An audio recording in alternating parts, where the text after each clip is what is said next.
Hi, Crimies. I'm your host, MAB, and you're listening to the Coffee and Crime podcast. For everyone who is new, a warm welcome to you. And for all of you returning, welcome back. Super appreciate you. So today, I'm going to share a little something. I really wanted my channel to be called Wine and Crime, but it wasn't available. So since I start my day every day with coffee, I went with Coffee and Crime, and I have no regrets. So I'm going to share my favorite mugs with you and my favorite coffee. And no, I'm not getting paid for this. I just want to share these with my crimies. So for the mugs, my mom introduced me to Ray Dunn. And now that we have a shared passion for everything Ray Dunn, we sort of encourage each other to buy stuff, or we'll buy each other mugs. So it's kind of our special little thing. But I'm going to show you, it's too late to drink coffee, so my mug's empty. I'm just going to see my camera. So again, the mugs are Ray Dunn. Sorry, my lighting, as you can see there. And I think I love them partially because they are a reminder daily that it's okay to be perfectly imperfect in this world. This one's a little more rare because it has a color inside. But anyway, you get it. And for my coffee, I buy Cafe William Sumatra. And I purchase it at Costco. I buy the beans and then I grind it myself. I call it my elephant because, well, for obvious reasons. So for anybody who's not watching the video version, I apologize. So now that I've shared that, before we get started, please listen to the following disclaimer. The content delivered through this podcast will at times be graphic in nature and describe criminal conduct which includes but is not limited to violence, sexual assault, and homicide. All suspects described in the podcast are considered innocent until they are found guilty in a court of law. I'm not an expert on any subjects covered, I'm just an interested party. The content will be troubling and upsetting to some people, therefore, viewer or listener discretion is advised. Today's case was recommended to me by my grandmother, and my mom and my two aunts were around the same age as Michelle's age at the time, give or take a couple years.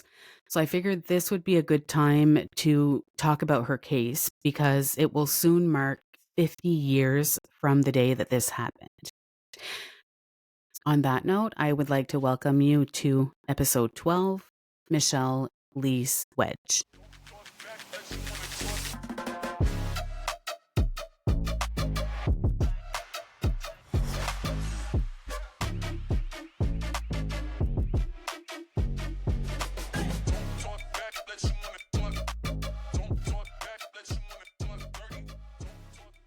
Michelle Wedge was a little 7-year-old girl with brown eyes and blondish light brown hair, and she was about 4 feet tall and had a fair complexion.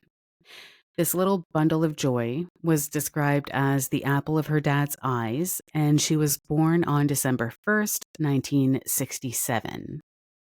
On July 2nd, 1975, Michelle's life, along with those who knew her, would forever be changed. So for all of us crimies, or for anyone really, I think we can all agree that humans, especially kids, typically don't just vanish or disappear. Well, Michelle is no different. I've covered Moncton a few times, but in 1975, it was a pretty stable and quiet place to live, although it has definitely grown tremendously since then. But it was kind of a residential area where kids roamed the streets freely, and there wasn't much to be afraid of. So kids hopped from yard to yard to play with friends. Parents hosted barbecues, had a few drinks. It was pretty chill. So Michelle lived with her family at 185 Dominion Street in Moncton, New Brunswick, which again, at the time was a nice neighborhood, and people thought of it as a pretty safe place, but then everything felt safe. It's not like today. Michelle was the daughter of Mr. and Mrs. Clarence Wedge, and Clarence was an employee at the CN shops, and he worked there as a boiler maker. He was also pretty well known as a softball umpire in the Moncton area.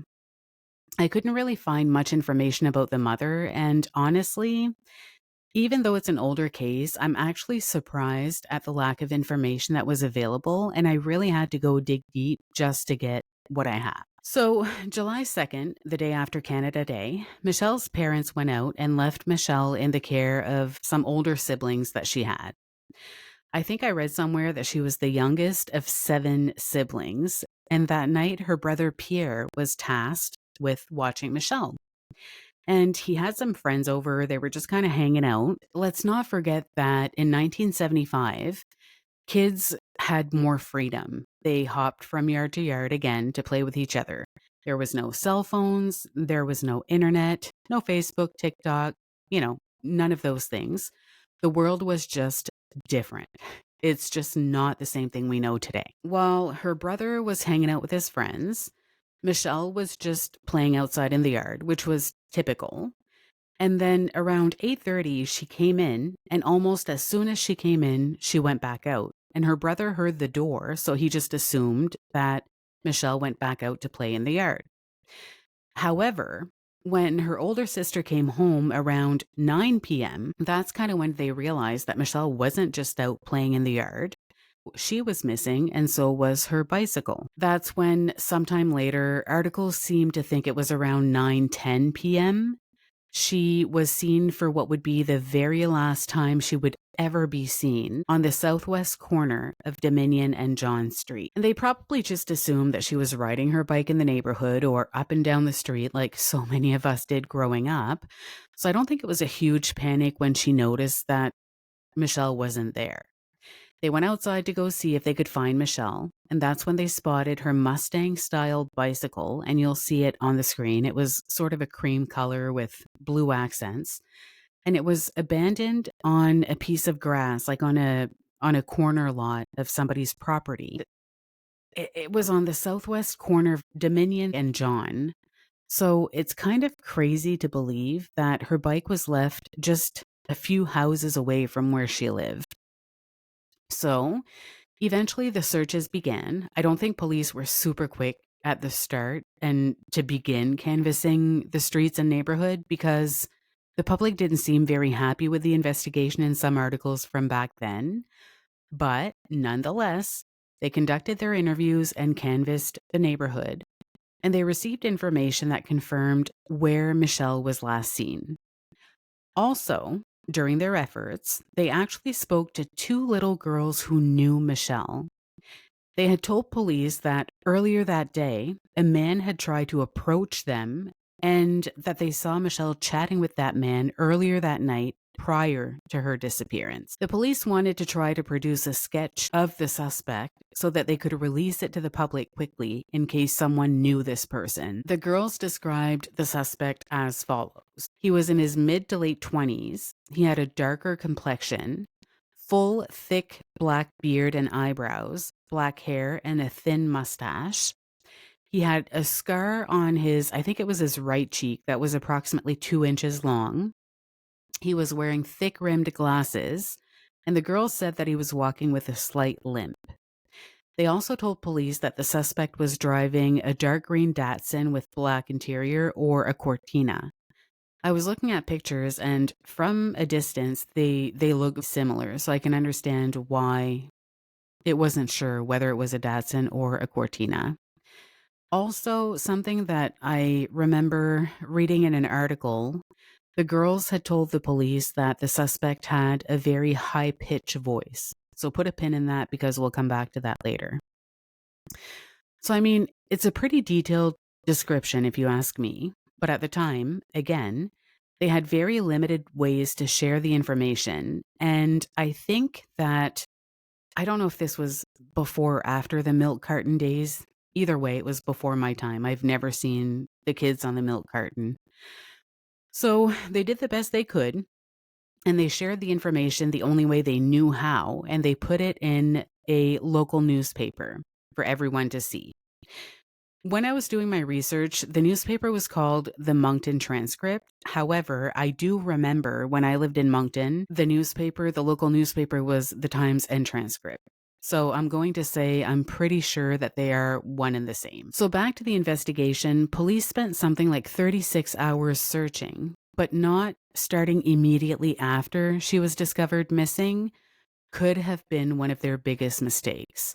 Because anytime someone goes missing, especially a child, the faster they can get boots on the ground and start looking, the better the chances of actually finding the child, the person, or the suspect. That being said, once they started, they went full force. They had a scuba diver from Moncton who had done dives for the city police in other cases. He was called to come help search after some footprints were found near the sewage lagoon south of the Trans-Canada Highway, and it was sort of like between Magnetic Hill and Mapleton Road. The police also brought in a tracking dog, and they had over 250 volunteers in the search. But even with that, all findings were negative. I guess there was a lot of clothing found, but none of it was proven to have belonged to Michelle. They literally searched everywhere, from Edinburgh Drive, which I haven't been in that area recently, but when I was growing up, it was an industrial area, all the way to Dieppe and even outside of city limits. All the vehicles that were checked at the station were not a match either. So then, right around this time, there was a Canada-wide warrant that was issued for the suspect and Michelle. Chief Weldon made a statement at the time saying, quote, "I have to admit, I'm quickly losing hope in the case, but anything could happen yet." End quote. The clothing description varies from article to article. Some say that it was a checkered shirt that Michelle was wearing. Others aren't as specific. But from what I could find, the day she disappeared, she was wearing a red and white t-shirt, size 3 navy blue sandals, blue socks, and blue shorts. Also, because things like this rarely happened or they just weren't as common back then, not long after Michelle disappeared, the police announced that they had been ordered to enforce a curfew bylaw banning children under 14 from being on city streets after 10 p.m. unless they were accompanied by an adult. As much as at the time it probably felt like the right thing to do, and they must have felt like it was one way of being proactive in preventing this from happening again, Michelle had actually disappeared before 10 p.m., close to, but before 10 p.m. As it often happens, searches were paused, but then in 1976, a year later, the two Moncton police constables were assigned to Michelle's case. And as much as this might have brought people hope to have a new set of eyes on the case, here we are, almost 50 years later, without a resolution. Many years later, in 2019, Constable Isabelle Boudreau said that the case is considered a missing person case, but, quote, "Because we think that one or other persons may have been involved in her disappearance, we treat it as a criminal investigation," end quote. So this is kind of a confusing statement, in my opinion. I know you knew it was coming. Side note here. And there's a few of them, actually. So going back to the sketch of the suspect, the police expressed in a news article that the suspect's description was of such conspicuous characteristics that it would be hard to imagine anyone matching that description evading detection for long. But why? I have to disagree because the sketch of this guy looks pretty average, honestly. And as far as the high-pitched voice that he was described having, that's so easy to fake to try to seem more appealing to younger children, especially girls.